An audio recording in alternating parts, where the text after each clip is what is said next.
Siapa yang kat sini peminat Ramli Awal Mursyid, kasih gini sikit. Okay, alright.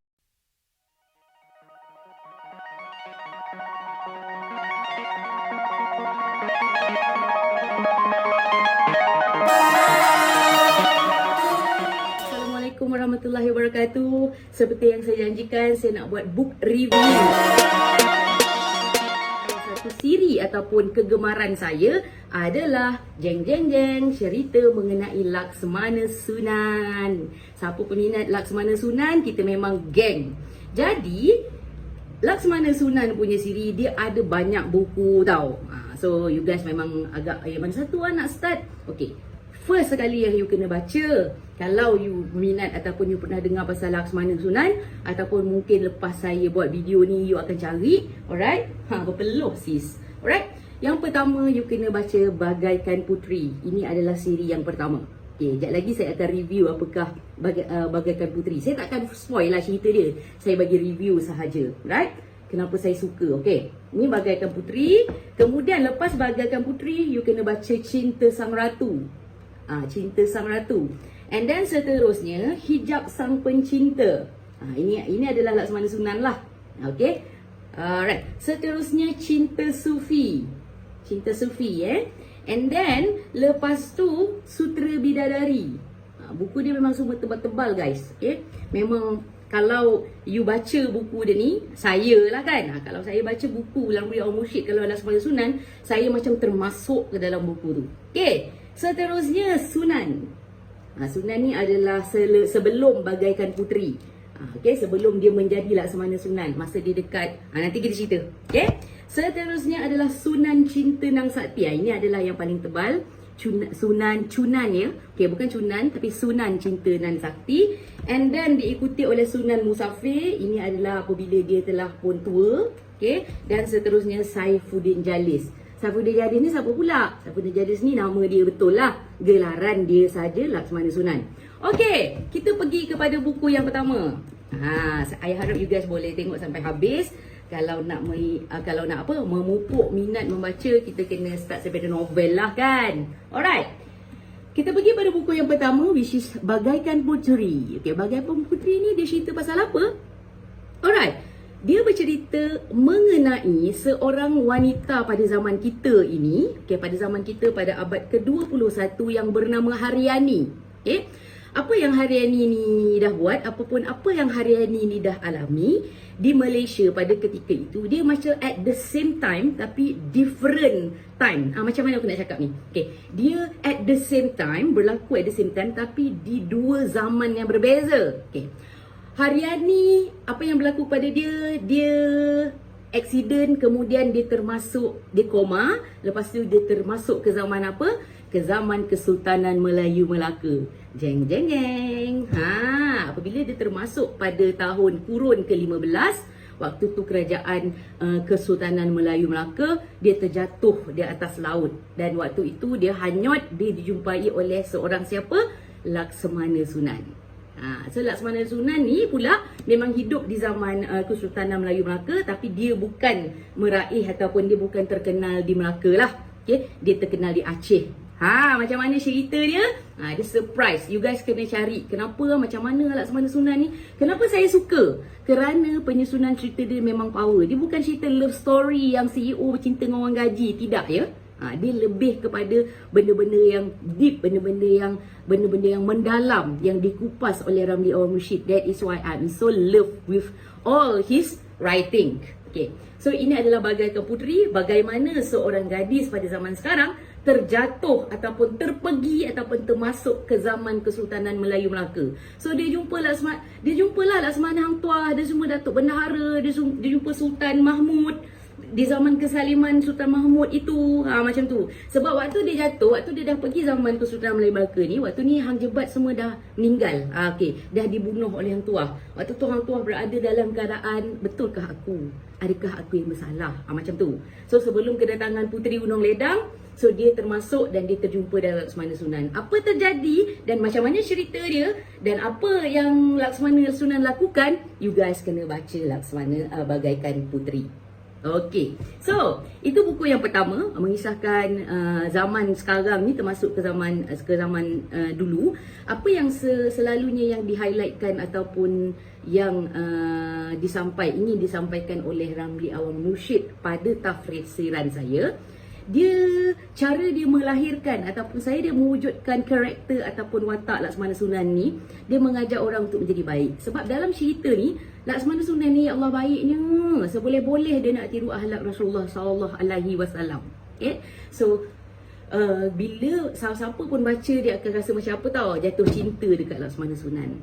Dia akan mengimbang kembali lah segala-galanya. So sebab Laksmana Sunan ni terkenal dengan apa? Terkenal dengan seorang pendekar yang powerful, yang membesar di Aceh, dan juga yang anak Melayu, lahir di Punggol, Johor, and then tersesat sampailah ke Aceh. That is how you have to read the book, because you kena tahu bagaimana Laksmana Sunan pergi boleh sampai Aceh. Dekat situlah dia dapat gelaran, dia belajar pasal agama, dan dia adalah seorang yang berakhlak tinggi dan seorang pendekar yang menentang dunia ataupun alam kejahatan. Alam kejahatan apa? Macam contoh benda-benda yang sihir semua-semua tu dia settlekan. So dekat sini you jumpa macam-macam karakter. Contohnya karakter ni Burga Kelara, Jin Baragas. Masa kecil dulu kita selalu dikenalkan oleh cerita hantu-hantu macam tu kan. So dalam ini Laksmana Sunan perang benda-benda yang macam tu. So ikut daripada sini, daripada buku ini you akan baca Cinta Sang Ratu. Ini lagi thrill, di mana apabila sekembalinya beliau ke Aceh, alright, beliau berjumpai dengan musuh utama kerajaan Aceh ketika itu, ialah kerajaan Pulau Utara di bawah naungan ataupun di bawah jajahan Maharani Ananta. Ni memang powerful lah. So dekat mana lokasi dia? Dekat Pulau Utara, dekat Laut Andaman. Saya sampai boleh google lah. Bila saya google Laut Andaman ni kat mana, memang rupa-rupanya Laut Andaman ni terkenal dengan keadaan yang laut yang agak tak elok lah, tak elok macam tu. So you guys kena baca Pulau Utara, macam mana dia tawan, macam mana anak asuhan pada Maharani Ananta tu yang diberi nama Ratna Sang Ratu, dia fall in love dengan Laksmana Sunan dan sebagainya. Saya tak boleh cerita lebih-lebih, nanti akan spoil, tapi cerita dia sangat-sangat menarik. And then lepas itu dia akan terus masuk ke Hijab Sang Pencinta. Ini Sunan, dia termasuk ke dunia kita pula. Dia terjumpa balik Haryani, Dani dan sebagainya. Pelbagai lagi karakter yang anda kena tahu di sini, termasuklah Serigala Jadian dan sebagainya. It's so interesting. Alright. So selepas itu Zaz, kita akan masuk Cinta Sufi. That's what I cakap. Laksmana Sunan punya series ni dia sangat power tau. Cinta Sufi ni berlaku waktu bila? Cinta Sufi ni cerita mengenai bagaimana Portugis masuk Melaka. Ni back kepada zaman kurun ke-15 lah. Alright. So, dia masuk balik zaman Melaka. Perempuan ini diberi nama Catalina. Catalina ni adalah siapa? Catalina ni adalah mendiang pula. Isteri kepada mendiang Ares de Lopo. Ares de Lopo ni adalah salah seorang Laksmana ataupun Wizuraya Portugis yang mengikut Alfonso de Albuquerque. Power kan? So, apakah terjadi di antara mereka dan siapakah yang Catalina ni cari sampai sanggup datang daripada Lisbon, Portugal, memasuk ke tanah Melayu? That is how you have to find out. Seterusnya dia akan berlangsung pada Sutra Bidadari. Ini adalah perjalanan Laksmana Sunan untuk menjejaki Sitarut. Sitarut ni gelaran bagi syaitan yang terkutuk lah. Syaitan yang direjam. So dia pergi, dia dengan Catalina dan juga dia punya rombongan ni pergilah. Dekat sini adalah Laksmana Awang Bagan, Laksmana dan sebagainya. Dan dia pergi ke negeri atas angin. Negeri atas angin ni apa? Kerajaan Rom. Di mana kerajaan Rom ni memang terkenal dengan apa? Dengan Dracula dan sebagainya. That's why I tell you, this is so interesting. So berlaku di abad bila? Still lagi di kurun ke-15.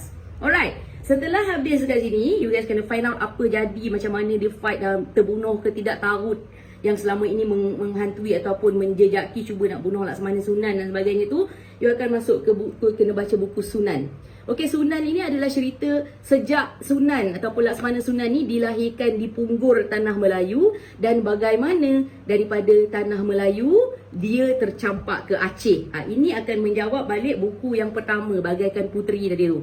Okey, macam mana dia daripada Punggur ke Melaka, daripada apa namanya? Daripada Punggur ke Aceh kan. So dekat sini this is how, macam mana dia tercampak. Kalau you tengok di setiap buku-bukunya ada perkataan dekat sini. So dekat sini apa dia kata? Lebih baik tersalah ampun daripada salah hukum. Ini pasal Sunan. Kemudian ekoran daripada Sunan, you kena baca Sunan Cinta Nang Sakti. Ini bagaimana ini macam mana dia memerangi semualah syaitan-syaitan iblis segala-gala tu, dan waktu ini dia masih belum lagi bergelar Laksamana Sunan. Masih belum lagi sebenarnya. Dia masih lagi ada tuan guru dia, wali sufi dan sebagainya, memerangi segala-gala jenis kejahatan, memerangi Ratna Sang Ratu. Sebab waktu inilah sebenarnya Ratna Sang Ratu jumpa dia. Okey, apa terjadi? Kenapa macam tak kenal dia lepas tu dalam buku kedua ni, Cinta Sang Ratu? Adalah sebabnya. So you guys kena find out. Tebal sikit buku dia, tetapi memang kalau you macam saya, saya memang mungkinlah kategori yang sukalah membaca saya ni. Tapi kalau anda, saya rasa dia boleh akan menjemput anda untuk suka membaca juga, because of apa? Cerita dia sangat menarik. Alright, seterusnya dia akan masuk Sunan Musafir. Sunan Musafir ni ketika Sunan dah pun tua lah. Jadi dia ada anak, dia settle down dengan siapa, bagaimana dan macam mana. Saya tak boleh bocor rahsia, nanti you akan tahulah siapa sebenarnya jadi isteri Sunan. Haryani ke? Ratna Sang Ratu ke? Itu Catalina ke? So that's why saya kena rahsiakan. So Sunan Musafir cerita pasal anak dia yang bernama Andika. Jadi dekat sini saya tertanya tau, wujud ke Laksmana Sunan ni? Dia rasa macam wujud. Mungkin this is untold story yang tersimpan dalam sejarah tapi tidak diceritakan. That is what so interesting about Laksmana Sunan. Dan buku yang terakhir adalah Saifuddin Jalis. Ini mengenai pun macam mana sebelum dia dapat gelaran Laksamana Sunan dan macam mana dia memerangi dan menolong kerajaan Melaka juga. Okay guys, jadi dia ada 1, 2, 3, 4, 5, 6, 7, 8, 9 siri yang you kena dapatkan.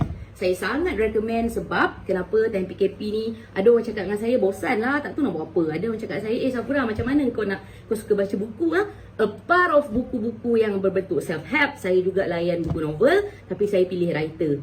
Saya pilih writer lah sebab ini saya punya cita rasa. Cuma saya menggalakkan anda untuk cari buku ini kerana ada dalam satu buku ada mesej yang Ramli Awang Mursyid cuba sampaikan. Okay? Dan anda akan jumpalah macam-macam jenis bangsa selain daripada Melayu, selain daripada manusia.